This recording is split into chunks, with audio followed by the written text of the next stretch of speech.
Here we go again with another first take video, man. And I gotta say, Stephen A. Smith is on vacation, and I'm here for it because it's all about the content right now. Jumping from interviews to interviews and always providing more insight about the dynamic of the show. And I appreciate him for that. And he was on the Bill Simmons podcast, and he was asked about the whole J.J. Redick versus Kendrick Perkins dynamic when they were debating the MVP race between Joel Embiid and Nikola Jokic.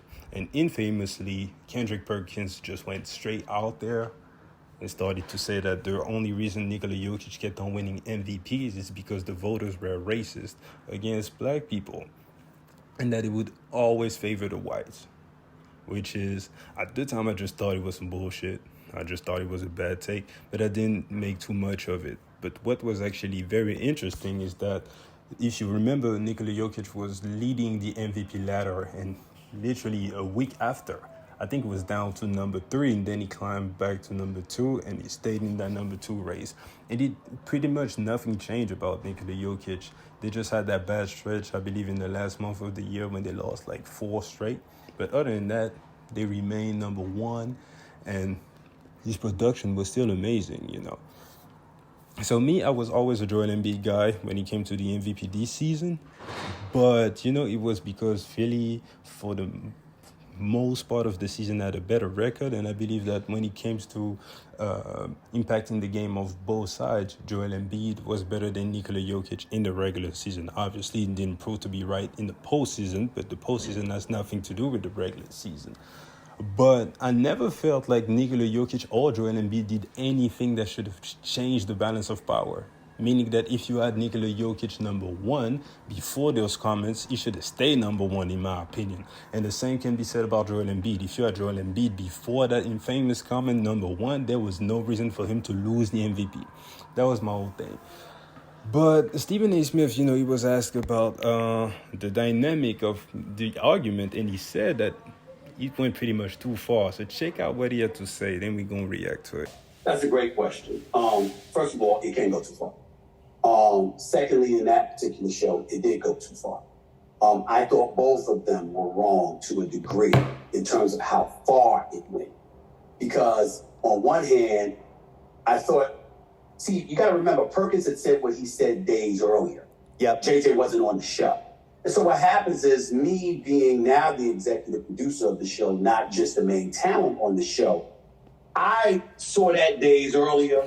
I understood where Perk was coming from, but if you recall, I was debating against him when he had initially said it, and I disagreed with him.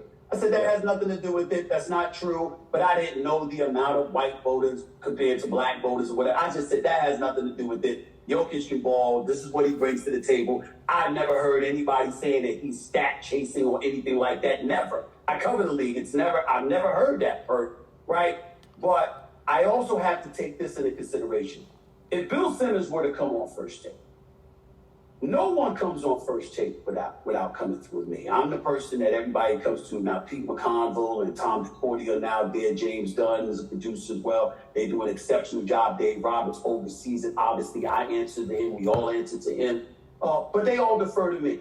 And so for me... Yeah, it's your house. You're inviting people to the table. So everybody I brought on the show, this is what I demand from them. Be your true, authentic self. Don't come on here with no phony shit. Don't have me or our audience looking at you and thinking you're faking something or you're saying something for just effect. You need to feel it. Here's where it gets tricky, Bill. What happens is sometimes in the heat of a debate, you're saying something.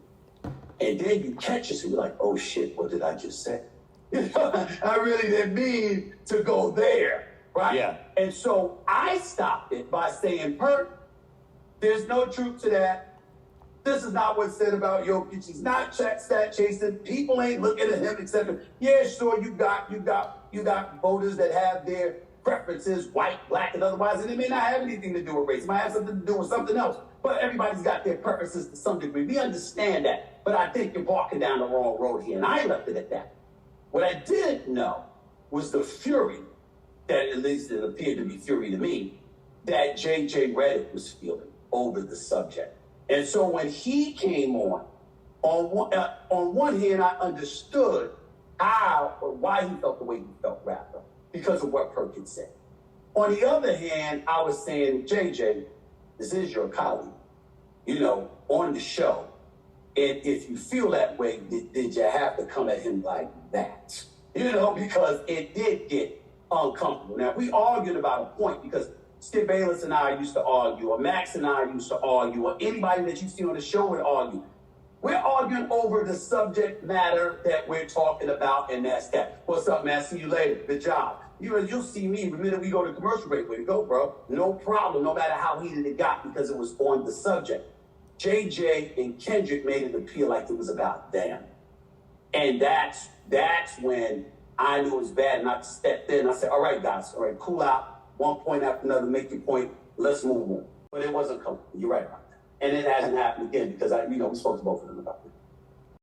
All right, so y'all heard the man. And what was very interesting to me is that when I watched it live, I thought that he got heated, but I didn't feel like he got personal. I felt like Perkins was just in his feelings, yelling, here's the facts, whatever, although it was wrong, right? And JJ Redick came with facts, and he came with that fiery energy that he often brings into the show.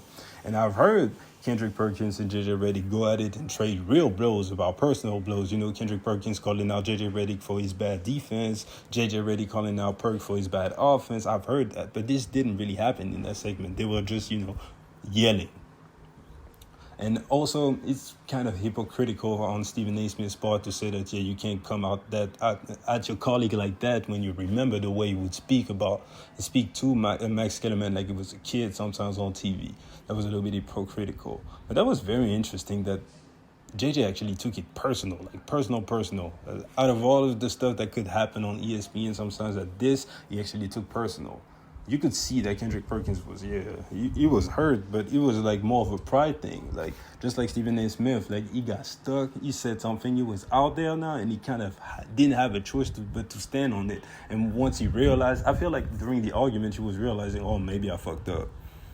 But he ain't have no option, so he kept on yelling, it's the facts, because he didn't have no rebuttal. But I think that's all it was. So what's interesting is the dynamic between Perks and JJ right now, because obviously they've been on the show together several times. But for whatever reason, I never felt like they was cool. And I do mean never, even prior to this. But then Perk did JJ Redick podcast, and they look like homies on there. So I was like, oh, maybe it's me, I'm tripping. So what I want you guys to tell me is, first of all, your thoughts about the whole argument. Did you think JJ was right? Did you think Perk were right? Did you think it went too far? And what do you think? What do you see about the dynamic of First Take with JJ and Perkins on there? Because they're not on set too often together. But it could be very interesting because these two are definitely both staples at the network at this point. And if these two actually kept on going into heated arguments that they take personally, then maybe it could impact the shows moving forward. Yeah. So get in the comment section, give me your thoughts one more time. Appreciate you guys for checking me out. See you boys later. Peace.